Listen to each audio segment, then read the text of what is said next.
Welcome to Ramalakshmi A to Z. మన స్టైల్లో ఏ అంటే అడుగు, జెడ్ అంటే జ్ఞాపకం. ఆ రెండింటి మధ్యలో మన జీవితమే ఒక అందమైన ఓల్గా. నేను మీ రామలక్ష్మి. ఇంక రండి మనం వీడియో మొదలు పెట్టేసుకుందాం. మన స్టైల్లో చేపల పులుసు ఎలా తయారు చేయాలో చూసేద్దాం రండి. ముందుగా 1 కేజీ చేపలు అయితే తీసుకొని క్లీన్ చేసి పెట్టుకున్నాను అనమాట. వీటిని నీసు వాసన రాకుండా కొంచెం ఉప్పు పసుపు వేసి ఈ విధంగా కలిపి శుభ్రంగా ఒక 4-5 సార్లు నీళ్ళల్లో కడిగి ముక్కలన్నిటిని పక్కన పెట్టుకోవాలన్నమాట. ఈ విధంగా పక్కన పెట్టుకున్న తర్వాత మనకి చేపల కూరలకు కావాల్సినవి ఇంగ్రీడియంట్స్ చూస్తున్నారు కదా. చింతపండు రసము, మసాలా, ఉల్లిపాయలు, పచ్చిమిర్చి. ఈ మసాలా ఏ విధంగా చేయాలని చెప్తాను. చింతపండు నానబెట్టుకుందాం ముందుగా. మసాలాకు కావాల్సినవి చిందులపాయి, చెక్క, లవంగాయి, జీలకర్ర, మెంతులు, కొంచెం జీలకర్ర కూడా వేసి వీటిని బాండ్లీలో చిన్న సెగ పెట్టుకొని బాగా ఫ్రై చేసుకోవాలి. ఇవి చల్లారిన తర్వాత పౌడర్ వేసి పక్కన పెట్టుకొని ఇప్పుడు మనం ముందుగా పొయ్యి వెలిగించి బాండ్లీ పెట్టేసి దీంట్లో ఆయిల్ పోసి ఆయిల్ హీట్ ఎక్కిన తర్వాత మనం ముందుగా కట్ చేసి పెట్టుకున్న ఉల్లిపాయ పచ్చిమిర్చి ముక్కలను కూడా వేసి ఫ్రై అవ్వనివ్వాలి. అందులో దీంట్లోనే కరివేపాకు కూడా వేసుకొని ఫ్రై చేసుకోవాలన్నమాట. మనం ముందుగా వేసి పెట్టుకున్న మసాలా, అల్లము, ఉల్లిపాయ పేస్ట్ వేసేసామన్నమాట. వేసి పచ్చివాసన పోయే వరకు ఫ్రై చేసుకోవాలి. అదేవిధంగా మనం పొడి మసాలా వేసుకున్నాం కదా, ఆ మసాలా కూడా ఇందులోనే వేసేసి బాగా ఫ్రై అవ్వనివ్వాలన్నమాట.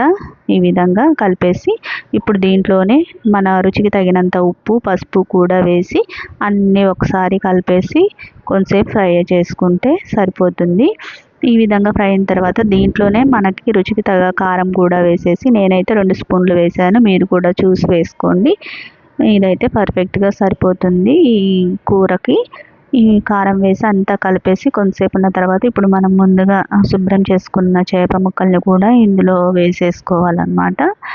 వేసి కొంచెం సేపు ఈ మసాలా అంతా పట్టించి ముక్కలకి ఒక 5 మినిట్స్ అలాగా వీటిని ఈ నూనెలో ఈ మసాలాతో కొంచెం మగ్గనివ్వాలి. మగ్గించిన తర్వాత ఇప్పుడు ఒక 5 మినిట్స్ తర్వాత ఈ విధంగా ఉంటుంది కదా. ఇప్పుడు 5 మినిట్స్ తర్వాత ముక్కలు కొంచెం ఇలాగా నూనెలోనే ఫ్రై అయినట్టు ఉంటాయి అన్నమాట. ఇప్పుడు దీంట్లో మనం చింతపండు రసం వేసి కొన్ని వాటర్ పోసుకోవాలి. చింతపండు రసం వేసి 1 గ్లాస్ వాటర్ లేదంటే మీకు పులుసుకు తగ్గట్టు కూడా నీళ్ళు పోసుకొని ఈ విధంగా ఉడికించుకోవాలన్నమాట. ఇది కూర గెంటితో అయితే కలపకూడదు. ఈ విధంగా చట్టితో ఈ విధంగా తిప్పుకోవాలన్నమాట. లేకుంటే చేప ముక్కలు చిదురైపోతాయి. చూసారు కదా, ఈ విధంగా గెంట అనేది పెట్టుకోకుండా మనం ఈ విధంగా అనుకుంటూ ఉడికించుకోవాలన్నమాట. చూసారు కదా, చాలా పర్ఫెక్ట్గా అయితే చేపల కూర అయితే రెడీ అయిపోయింది. స్మెల్ అయితే సూపర్ వస్తుంది. అబ్బా, ఈ స్టైల్లో ఒక్కసారి మీరు ట్రై చేసి కూర తింటే ఇంకా ఈ రుచిని అయితే వదలరు. ఎప్పుడు చేసుకున్నా ఈ విధంగానే చేసుకుంటారు. చూసారు కదా, మీరు కూడా ఒకసారి ట్రై చేయండి, చాలా బాగుంటుంది.